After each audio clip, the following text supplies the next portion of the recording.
Hi, I'm Peter Sidwell and welcome to my kitchen. It's time for another delicious recipe taken from our new cookbook, Peter Sidwell's Kitchen. Enjoy.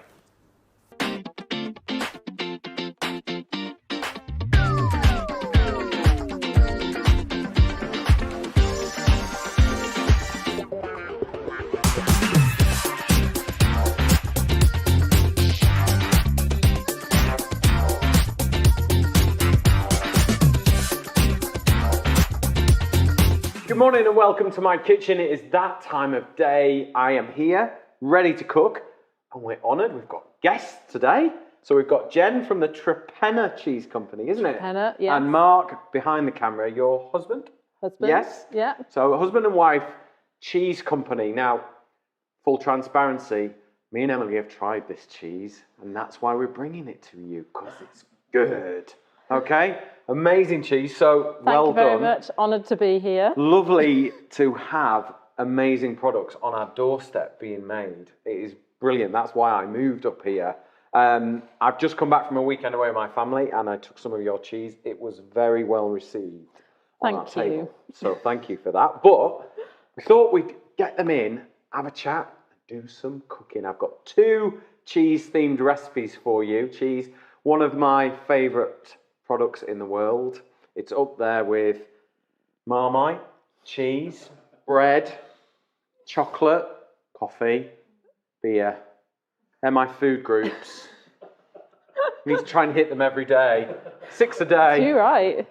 Right, so first recipe. We'll get on cooking and then we'll start chatting. So I dived deep into the rabbit warren of YouTube the other day and I found a recipe and I brought it into the kitchen. I've tested it out on Emily. She thought it was weird. It was going to be bizarre, but it turned out all right, didn't it? It did. We haven't got her on a microphone today because Jen's got it. So we need nice, loud Emily today.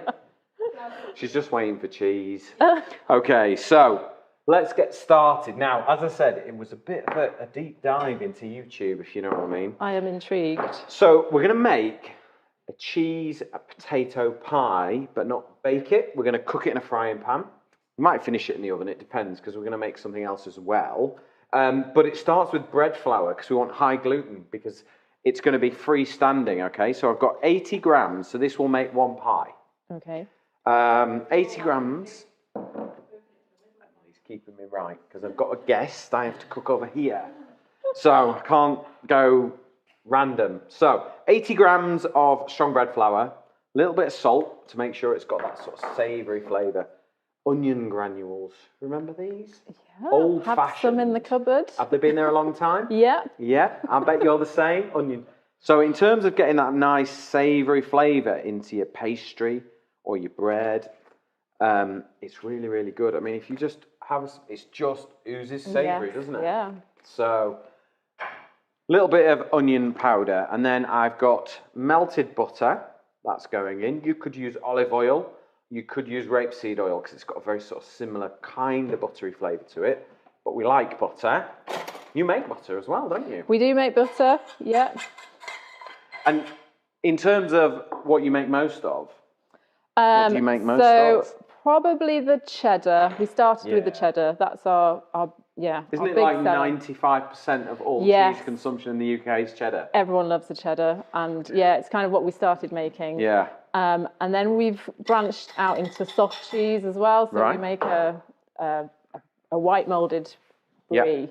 Yeah. We're going to make something with that. Yeah. It's going to be good. You're going to like it. So I've just poured in some milk and then literally mix it together to a dough.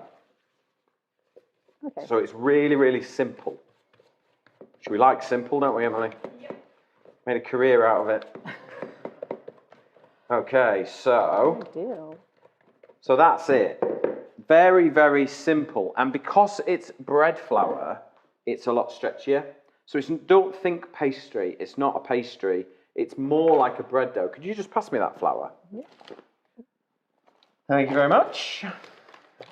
And then we're just going to give it a little knead just to develop the gluten a bit more, okay, before we rest it in the fridge. I have got some that I've made earlier, so we can crack on and keep this recipe moving. So, That will do. Tiny little bit of flour, but if you have a feel of that, that's kind of what it should feel like. And I think when you're baking, the tactile sort of approach is really, really important. Because I could say to you, you know, we have viewers from all over the world, and you know, somebody might be sat there in Australia in the burning desert going, hang on, Pete, I need to put more in there because the flour will be warmer, it will absorb more liquid, and it needs to be sort of that nice, soft, pliable texture. On the other hand, we may well have somebody sat there watching in Alaska who lives in a fridge almost, and they will absorb much less liquid because the flour will contract. So it's very much about making sure that your dough, is a certain texture. Could we go close into that, Emily? And if you press it, that's kind of, you want it to be a sort of spring back. You shouldn't stick to it. That's now ready for a 10 to 15 minute rest in the fridge.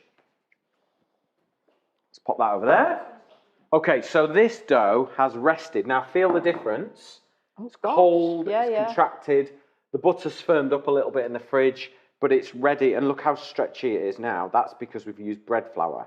So all we're doing is trying to create something that will encase and hold all your lovely cheese in, okay? Yeah. So, get rolling pin. So tell me, why cheese? So we have been on a bit of a journey on the farm. We've been running the farm for 10 years. We've made a lot of changes with the cows and the milk that we were producing. We just felt it's organic, it's high in butter, fats and proteins, and we felt that we wanted to add some value to it and sell it as an end product ourselves. Yeah. So we... what were you doing before with the milk? So it was going to a processor. So it was going into a cooperative. Into a big tank, And coming out in the supermarket milk. Yes. Yeah. And our lovely, rich, organic milk wasn't getting an organic price, and we just we felt we wanted to do something ourselves. Right. So we... So you went on a deep dive on YouTube too, didn't you? And you came out with cheese. We ended up in the Northwest Highlands, didn't we? Yeah, so a lovely lady called Kathy Biss came, and we did a few days on the farm with her, and that kind of got us thinking how lovely a product we could make from our milk. It is a beautiful product, so you've done that. Yeah, we just went for it. So we converted an old barn into a cheese make area, got some equipment, and it all started from then in 2019. Just me and Mark making some cheese. What was your first block of cheese like? Was it a stinker? Or was it all right? It was actually amazing. It was surprisingly good. That's why we carried on. I like it. I think whether it was luck, we just made it, put it in the store, and then got it out in sort of February, March time, and it tasted good. It was really creamy, buttery flavors. I mean, it was obviously quite young then, but So how old is that cheddar there? So that one is 6-7 months. So our cheddar is designed to kind of be ready to eat in 5 months. Right. We can make tweaks to the recipe for a longer maturing cheddar, but because we're small and we were starting out, we wanted a sort of a quite quickly maturing cheese. Okay. And it changes throughout the year as well. Of course, The milk changes. Depending on the grass that the cows are eating. They're eating, So how many cows do you have? We have 130 milking cows at the moment, and then lots of like the young stock on the farm as well. But that's when we became organic, we reduced cow numbers, so there's no pressure on the cows or the farm. A small number. Yeah. That gives us enough to process, and then we sell a little bit extra to the dairy as well. Yeah. So I've rolled out the pastry, okay? So it's nice and easy to move around. That's because we've chilled it, okay? When you chill the pastry, the flour, the gluten and everything just retracts. So it's stretched out and it's like that, and then it just eases back as you let it go. So I've rolled it out, which has stretched it out again. And now it's just easing back, it's relaxing, it's getting ready. And the key to working with pastries and flours and breads is when you've done something to it, let it rest. So when you roll out short crust pastry, let it rest so it can squeeze back before you do anything to it. Between every action on pastry, rest it, and you will get a lovely pastry that doesn't shrink back. It's nice and buttery and crisp, and it'll be perfect. So we'll let that just sit there for a second. I've got a baked potato. This is the only way to cook potatoes for mash for me. Always mashed potato starts with baked potatoes, because if you put potatoes in water, you're diluting all the flavour, you're losing all the starch, all that sort of stuff. Whereas if you bake a potato, it smells really potatoey, and it's light and it's fluffy and it's got all the flavour. And if I break this open, it's dry and floury, yeah, which is what we want. We don't want wet, sludgy, starchy mashed potato. Okay? So I'm just going to quickly squash the potato up. Okay, so we've got a mashed potato, all right? Now, remember, if you want the recipe for this, scan the QR code along the bottom. It will take you to masterclass.co. All our recipes are there. We are on something like episode 70-something. I've now lost count. So there are loads of recipes there for you. We've got loads more episodes to come as well. So please make sure you like Masterclass UK's Facebook page and share it with your friends so everyone else gets to experience these lovely recipes. So, mayonnaise. I know, a bit weird, isn't it? I told you it was a weird one. But it gives a richness to it. Okay? So 2 tablespoons of mayonnaise. In we go. Getting a bit weird now, isn't it, Emily? This. Mayonnaise and mashed potato. Nigella seeds. Do you use these much? Not really, no. A really savoury smell to them. They work really well with cheese. And they were cut through. We did this yesterday, didn't we, and ate it? And you could just, the Nigella seeds just came right through on it. It was a really great addition to it. Okay, so now, star of the show, your cheese. Okay, so I think we should taste it first. I think we to should. check it's okay. All right. So I'm going to cut this bit. This bit scares my wife and children. Okay, so yeah, we wrap. And I'm like, it's fine.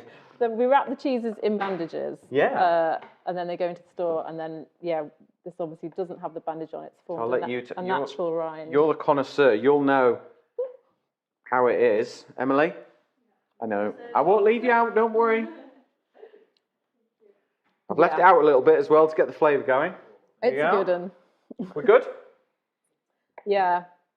Lots of buttery, creamy flavours. Now, Long-lasting.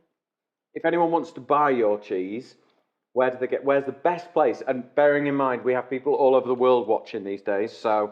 Yeah, so we have an online... Don't ask them to knock on your door at the farm. Well, we have a small shop on the farm, but we have an online shop, so our website. Okay, so what is the website? trepennaorganic.co.uk. Right. Spelt Torpenhow.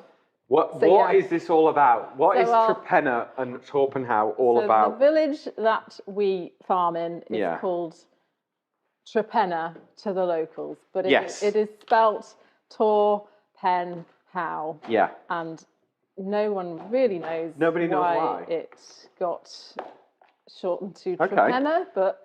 So there's no logical reason? Cumbrian reason. So the village is named... So Tor, Pen, and How are all names for hill. Oh, are they? 3 different settlers would have come along. So you would think Emily, being a Cumbrian, would know all this. She's the only Cumbrian here. Are you Cumbrian? I'm Cumbrian. You are. I'm Trepenna, born and bred. Yeah. Well, there's 2 of you. You're probably related.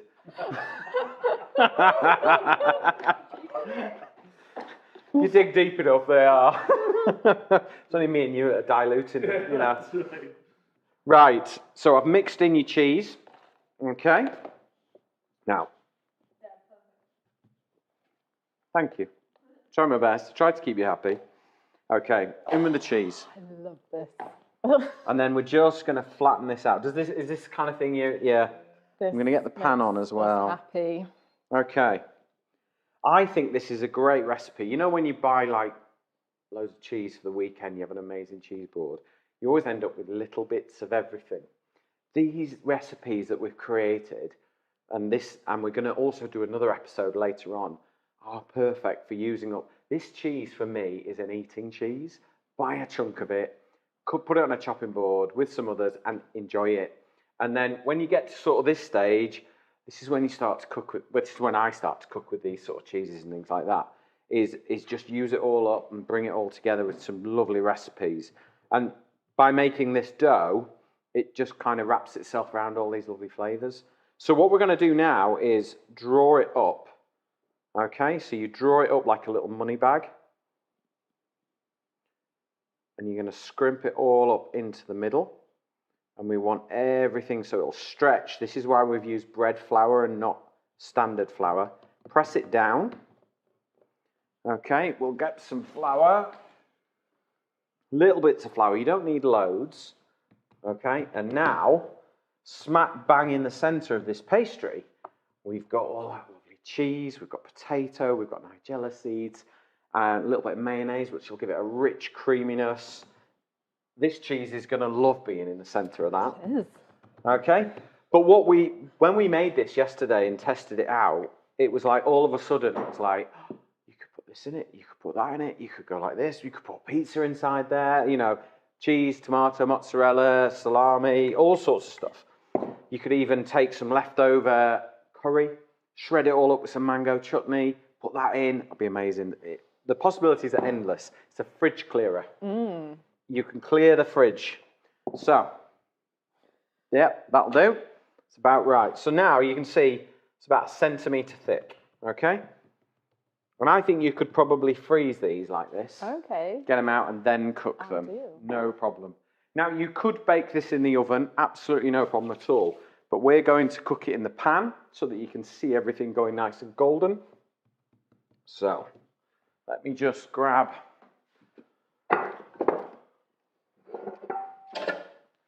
tiny little bit of butter.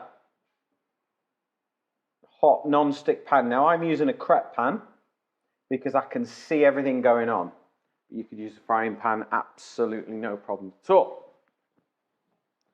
Okay, let's whack the oven on because I'm going to pop it into the oven and let it cook while we do some other things. Now, if you've any questions at all, please do post them in the comments below. I am here to help you, whether it's to do with the kitchen, whether it's to do with the cheese or the recipes, whatever that might be. Please do post them in there and I will be all over it like a rash for you. Now, straight into the pan. Perfect fit. And give it a little shake because we want to know that it's not going to stick. All right? Can you see that all right, Emily? Are you happy with your camera angles? Am I behaving? Good. Right, so we'll have a little tidy up. Now, we tasted this, as I said yesterday, and it was like, right, it needs something because it's super rich and delicious in there, and it's all good. But we were like, oh yeah, it just needs something. So I thought we would pickle some red onions in lime juice, cheese, onion, what's not to love, okay? Yeah.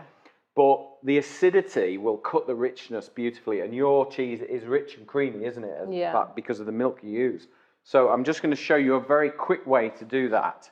So if I just grab my chopping board, and while I'm doing that, I would love to know how you actually make cheese, all right? Because I have made cheese before, but only ricotta. Okay. So like young, fresh cheese, it's ready in an hour kind of cheese.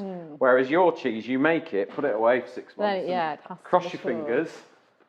Well, there is a bit of looking after it in the store as well, which we've learnt over the years. Okay, right. But yeah, onion and I'll start slicing. With making cheese, you're essentially trying to recreate what's happening in a calf's stomach, which maybe doesn't sound very appetizing.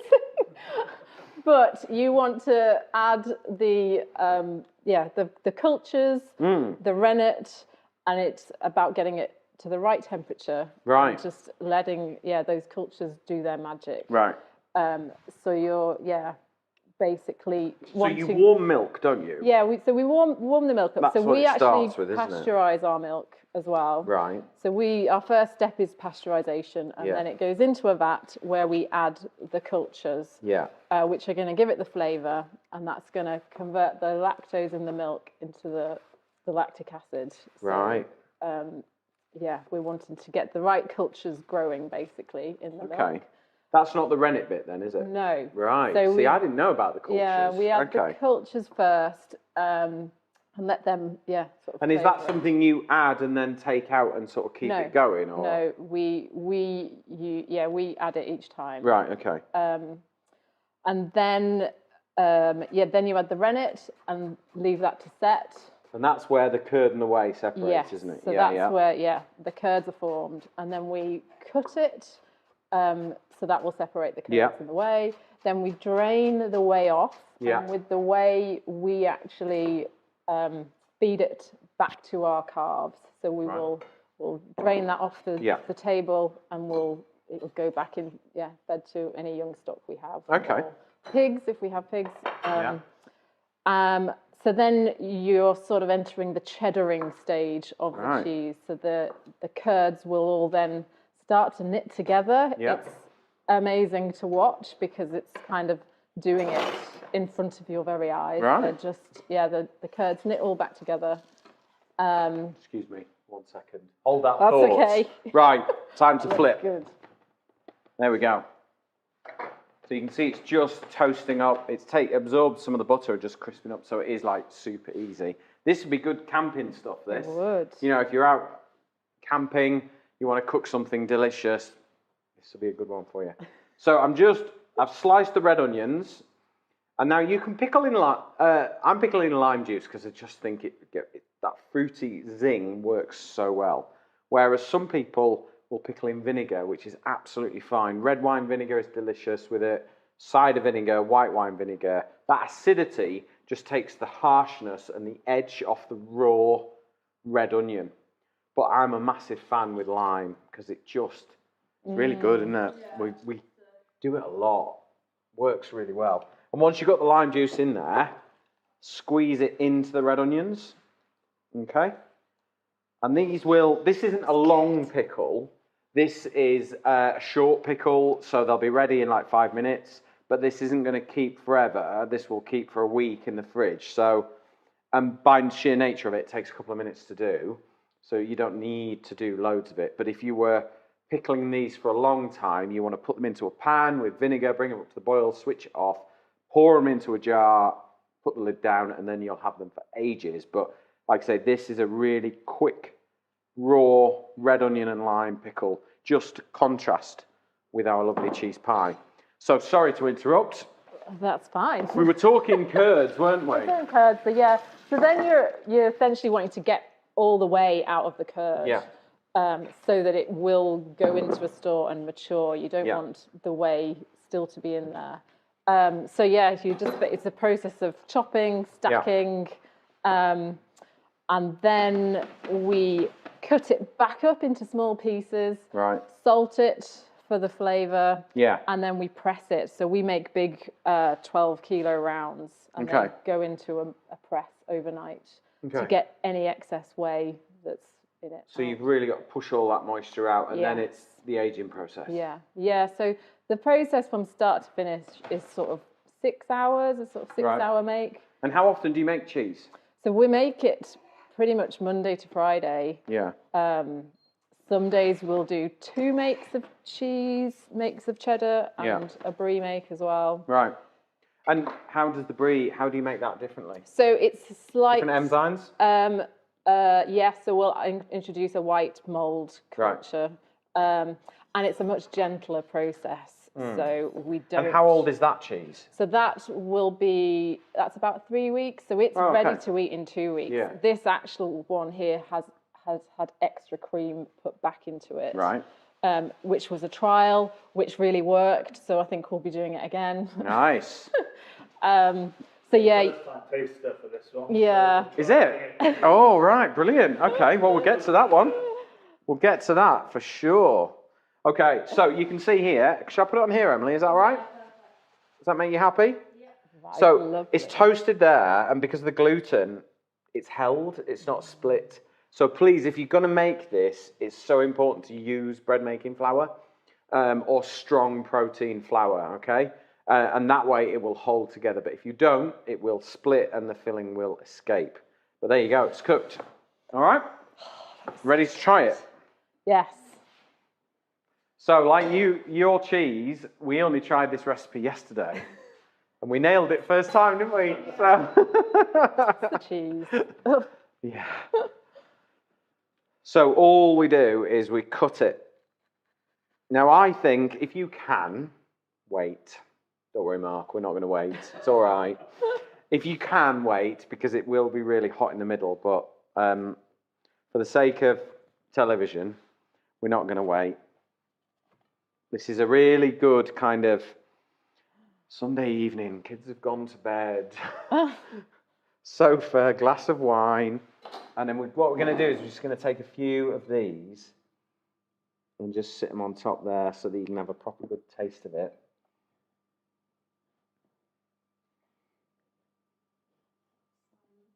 Oh, everyone's ready. It's so pretty. Well, these are a game changer. Once you've tried these, you'll want them.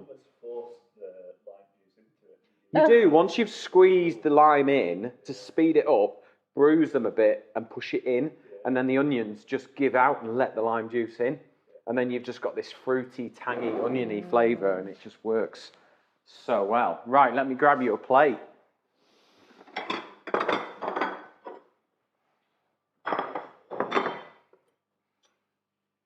Just left, there we go. There's one for you to try. I will get you a knife and fork if you need it, but if you're all right.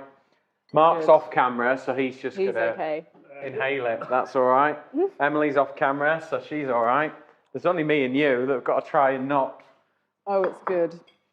There you go, Emily.